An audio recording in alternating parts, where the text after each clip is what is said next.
America में Iran के खिलाफ प्रदर्शन और ज्यादा तेज हो गया है। आयतुल्लाह अली खामनेई के शासन के खिलाफ अमेरिका में ये देखिए आप प्रदर्शन हो रहा है, झंडे जलाए जा रहे हैं ईरान के इस्लामिक शासन के। न्यूयॉर्क में सैकड़ों की संख्या में प्रदर्शन हुआ, नारेबाजी हो रही है।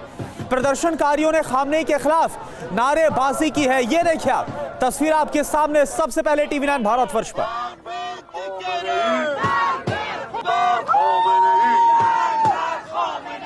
और आपको बता दें कि लंदन में भी खामनेई के खिलाफ प्रदर्शन हुआ है। कीर स्टारमर के खिलाफ भी यहां पर नारेबाजी हुई है। प्रदर्शनकारियों ने गॉड सेव द किंग गाना गाया। तस्वीरें आप देखिए लंदन में किस तरह से प्रदर्शन हुआ है। यहां पर PM कीर स्टारमर के खिलाफ भी लोगों ने जमकर नारेबाजी की है और खामनेई के शासन के खिलाफ किया है प्रोटेस्ट। और इस बीच देखिए बड़ी खबर यह है कि ईरान पर फिर हमलों की आशंका बढ़ गई है। ईरान की तरफ बढ़े 12 F-15 विमान, KC-135T टैंक और C-17 को भी ईरान की तरफ रवाना किया गया है। मिडिल ईस्ट में तैनाती लगातार अमेरिका बढ़ा रहा है। ईरान पर हमले के लिए नई रणनीति बनाई गई।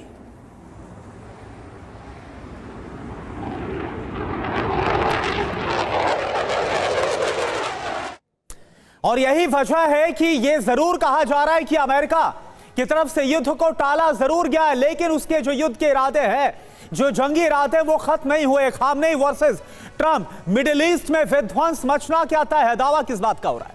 ट्रंप ने फिलहाल ईरान पर हमला टाल जरूर दिया, लेकिन हकीकत क्या है?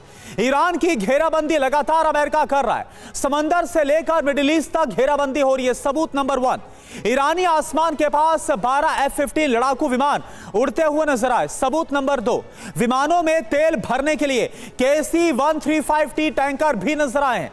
सबूत नंबर 3, मदद के लिए C-17 ग्लोब मास्टर भी मिडिल ईस्ट भेजे गए। सबूत नंबर 4, मिडिल ईस्ट में सेना की तैनाती लगातार अमेरिका बढ़ा रहा है। अब आप देखिए सबूत number 5, USS Abraham Lincoln middle east के लिए रवाना किया गया। प्रोफेसर अमिताभ सर, देखिए ये तो ईरान है।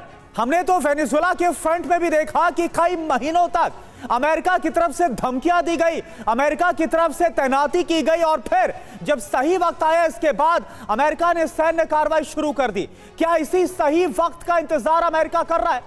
देखिए, हमें यह मानना होगा कि ईरान के इस रिजीम की अंत की शुरुआत हो गई है। हाँ। और अमेरिका ये चाहता है कि वहां के प्रदर्शन जो हो रहे हैं वो और तेज हो, ताकि वहां जस्टिफाई कर सके वहां के इंटरवेंशन, हस्तक्षेप को। और जिस तरह से अमेरिका या इजराइल इसकी तैयारी बहुत दिनों से इजराइल तो बहुत दिनों से इसकी तैयारी कर रहा है, किसी तरह इस रिजीम को ही खत्म करना है। अब उसकी भी शुरुआत हो गई है। लेकिन मैं ये भी बताऊं, अटैक तब होगा जब वहां पर एक सेकेंड लाइन ऑफ लीडरशिप दिखेगी। जो वेनेजुएला में हमने देखा कि वहां ऐसा नहीं था कि पूरी तरह से हटा दिया गया और केओस हो गया। वो सेकेंड लाइन ऑफ लीडरशिप इस समय ईरान के पास नहीं है।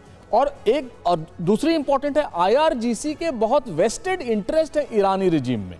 क्या IRGC बिना लड़ाई के ये खत्म होने देगा? मुझे नहीं लगता है। IRGC के 1.5 लाख के करीब सोल्जर्स हैं।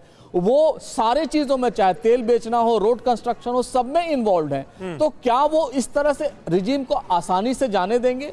हाँ, बीच में ये हो सकता है खामनेई साहब की उम्र काफी ज्यादा है, अगर उनके साथ कुछ हुआ तब रिजीम बदलने की कवायद और तेज हो जाएगी। लेकिन जो एक क्राउन प्रिंस जिस तरह प्रोजेक्ट किया जा रहा है वहां के, वो इस समय पूरी तरह तैयार नहीं दिख रहे हैं कि वहां के रिजीम को और उनकी वैधता नहीं है। उनको तो अमेरिकन प्रेस ही क्लाउन प्रिंस कहता था। जब वहां 28 तारीख को प्रदर्शन शुरू हुए तो वो बीच में सन टैनिंग के लिए घूम रहे थे। तो लेकिन अचानक से आप देखिए सर, निर्वासित क्राउन प्रिंस रजा पहलवी की भूमिका बढ़ती हुई नजर आ रही है। जो वो कहते हैं वही डोनाल्ड ट्रंप दोहराते नजर आते हैं, और बाकायदा अमेरिका में रहकर रजा पहलवी प्रदर्शनकारियों को निर्देश देते नजर आते हैं कि भाई रात के इतने वक्त निकलो, इतने बजे निकलो, इतनी संख्या में सड़कों पर आ जाओ और सरकारी इमारतों पर कब्जा कर लो। वही बात ट्रंप भी दोहराते नजर आते हैं। तो क्या सेकेंड लाइन लीडरशिप तैयार की जा रही है? ये एक सवाल